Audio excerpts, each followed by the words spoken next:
கழக துணை பொதுச் செயலாளர் திரு டிடிவி தினகரனை மதுரையில் கழக நிர்வாகிகள் சந்தித்தனர். மதுரை மாநகர் வடக்கு மாவட்ட கழக செயலாளர் பேராசிரியர் மா. ஜெயபால் திரு டிடிவி தினகரனை இன்று மரியாதை நிமித்தமாக சந்தித்தார். மதுரை மாநகர் தெற்கு மாவட்ட மத்திய 3ஆம் பகுதி 82வது வட்டக்கழக செயலாளர் திரு கார்த்திக்கின் திருமணம் அண்மையில் நடைபெற்றது. மணமக்கள் கார்த்திக் ஏஞ்சலின் மெர்சி தம்பதியினர் திரு டிடிவி தினகரனை சந்தித்து வாழ்த்து பெற்றனர். அப்போது மதுரை மாநகர் தெற்கு மாவட்ட கழக செயலாளர் திரு ராஜலிங்கம் உடனிருந்தார். மதுரை மாநகர் வடக்கு மாவட்ட 20வது வட்டக்கழக செயலாளர் திரு வி.எம். பேயாண்டியின் இல்ல திருமண அழைப்பிதழ் திரு டிடிவி தினகரனிடம் வழங்கப்பட்டது. அப்போது மதுரை மாநகர் வடக்கு மாவட்ட கழக செயலாளர் பேராசிரியர் மா. ஜெயபால் உடனிருந்தார். தஞ்சாவூர் மாநகர் மாவட்ட விவசாய பிரிவு துணைத் தலைவர் திரு ரா. இளங்கோவனின் இல்ல திருமண அழைப்பிதழை கழக துணை பொதுச் செயலாளர் திரு டிடிவி தினகரனிடம் வழங்கினார். அப்போது கழக பொருளாளர் திரு எம். ரெங்கசாமி உடனிருந்தார்.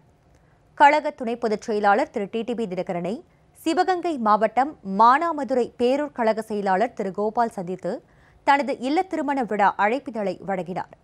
அப்போது கழக அம்மா பேரவை செயலாளர் திரு மாரியப்பன் கென்னடி, மாநில வழக்கறிஞர் பிரிவு துணை செயலாளர் திரு குரு முருகானந்தம் உடனிருந்தனர்.